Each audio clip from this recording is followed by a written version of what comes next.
Dick Cavett once made Richard Nixon so uneasy that the president mentioned him 26 times on his secret White House recordings. Now at 88 years old, Cavett is living a life that would puzzle even his sharpest former guests. After losing his wife to cancer, he remarried at the age of 74. After suffering a debilitating stroke, he found himself in a home so large that exploring it became a challenge.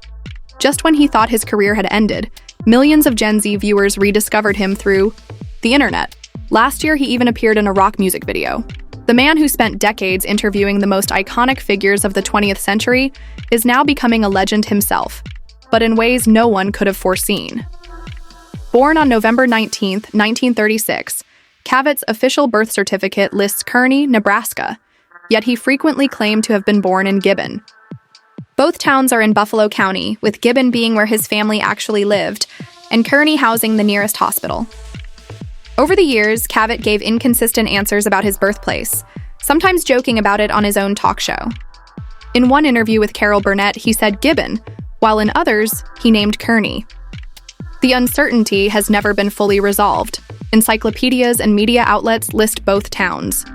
Cavett himself seemed to enjoy the ongoing mystery, and for a man who built his reputation on truth and razor-sharp wit, the fact that no one knows exactly where he was born feels oddly appropriate. At just 10 years old, Cavett faced the devastating loss of his mother, Arabelle Richards, to cancer. That tragedy haunted him for the rest of his life, and he often said that nothing in adulthood ever hurt as deeply. As the only child in his class without a mother, he felt an isolating loneliness.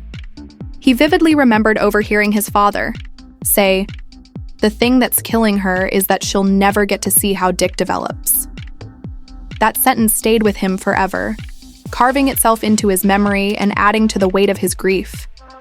Cavett would later say that this early loss shaped his personality, influenced the way he spoke to guests, deepened the emotional layer of his humor, and gave him a profound understanding of human pain, even as he built a career in the public eye. One night in a church basement in Lincoln, Nebraska, young Cavett witnessed something that would become a part of entertainment history. Sitting in the audience for a magic show, he saw a teenage performer named Johnny Carson, then just another Nebraska boy with a deck of cards and a dream. Years later, Cavett himself would take up magic, occasionally filling in for Carson at local events. That night in the church basement was more than a charming childhood memory. It marked the beginning of a shared trajectory. Both boys would go on to become kings of late-night television, their careers starting with simple magic tricks in a small Midwestern room. Cavett didn't simply enjoy the idea of fame, he was consumed by it. Growing up in Lincoln, he staged magic shows in private homes and school auditoriums. He produced his own radio drama while still in high school and lingered backstage at theaters, eager to meet stars like Charles Laughton and Bob Hope. He was never shy. He wanted the limousines, the music, the applause. But his hunger for the spotlight was fueled by something deeper. It was a way to escape the grief of losing his mother. Fame gave him something to pursue, something to believe in. That drive pushed him out of Nebraska, into the Ivy League, and gave him the resilience to survive the ruthless world of show business. Cavett wasn't merely fantasizing about success. He was methodically preparing for it. At Yale, he started as an English major before switching to drama. He threw himself into acting in plays, writing, and honing his craft. But behind the scenes, he was struggling. At just 18, he fell into what he would later describe as his first major depression. In the 1950s, people didn't talk openly about mental health. They dismissed such struggles as a slump. Cavett, however, knew it was something far more suffocating. He likened it to moving through dense fog, unable to think clearly, barely able to get out of bed. He kept his pain to himself, even as he stood under stage lights, making audiences laugh while feeling empty inside. That quiet suffering would later give him a unique empathy for guests who had endured their own hardships. His Yale years became as much about endurance as they were about achievement. By 1960, Cavett was working at Time magazine, earning just $51 a week as a copy boy.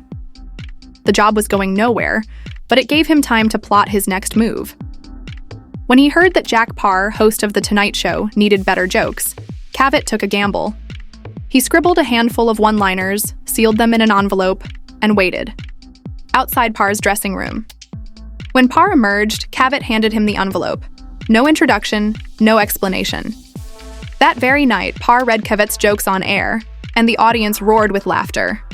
Although Parr never revealed the writer's identity, the stunt landed Cavett a job on the show within weeks. That night, Cavett didn't stay home. He snuck into the studio audience, trembling with anxiety. He feared the jokes would bomb, or, worse, get laughs for the wrong reasons. Then Parr pulled a folded sheet from his pocket. Cavett's jokes. "A kid gave me this. I don't know if it's any good," Parr told the audience. Cavett froze. Then relief washed over him as the crowd erupted in laughter. In that instant, the fear evaporated. He was no longer invisible. He had crossed into show business for real. When Johnny Carson succeeded Parr in 1962, he remembered the young Nebraska kid who once watched his magic tricks. Carson liked Cavett's wit and offered him a writing position. Cavett became an essential part of the Tonight Show team, penning monologues, suggesting guests, including a then-unknown Woody Allen, and sharing dinners and private conversations with Carson.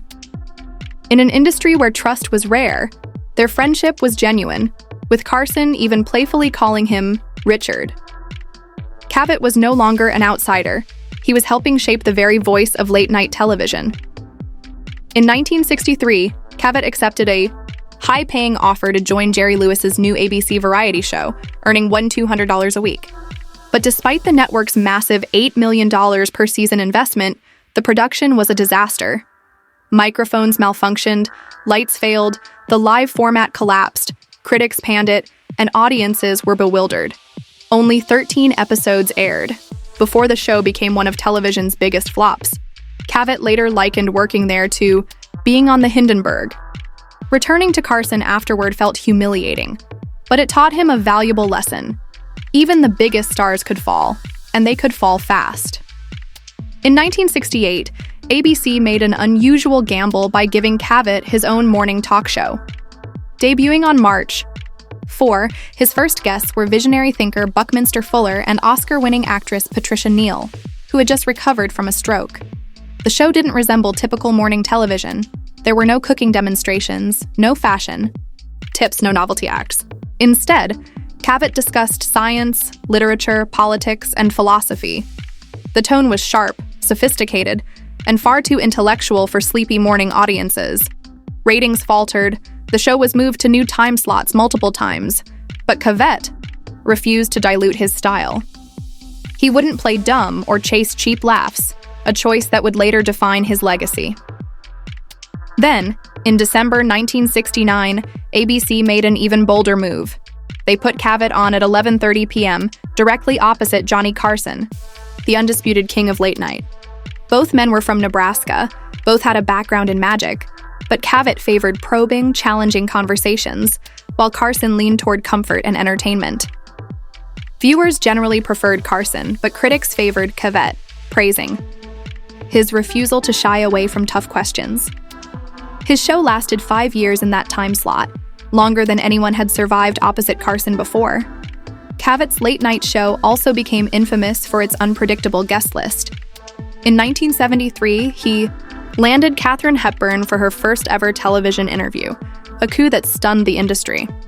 He brought in legends like Sir Laurence Olivier, but one of his most shocking episodes featured Marlon Brando, appearing just months after refusing his godfather Oscar, accompanied by members of the Paiute, Cheyenne, and Lummi tribes. Brando used the platform to condemn Hollywood's racism and highlight Native American rights, bringing the Wounded Knee standoff into millions of American homes. Advertisers were alarmed. ABC executives didn't know what to expect, and Cavett often kept his guest list secret, even from his staff, adding to the sense of risk. What set Cavett apart wasn't just the caliber of his guests, but the depth of his conversations. He pushed back against evasive answers and wasn't afraid to let debates escalate. Sometimes the tension was too much. Segregationist politician Lester Maddox stormed off mid-show. Lily Tomlin walked out during a heated exchange, and in one infamous case, a guest died on set. On June 8, 1971, 72-year-old health advocate J.I. Riddale had just finished telling Cavett he felt great and intended to live to 100, when moments later, he leaned back, made a strange sound, and collapsed while another guest was speaking. 2 interns rushed in, but Rodale was already gone. ABC never aired the episode, but the grim irony became infamous. Not all disasters were tragic. On September 18, 1970, Cavett welcomed John Cassavetes, Peter Falk, and Ben Gazzara, stars of Wart, the film Husbands. All 3 arrived drunk. They stumbled onto the stage, ignored Cavett's questions, smoked, laughed, rolled on the floor, and openly mocked their host.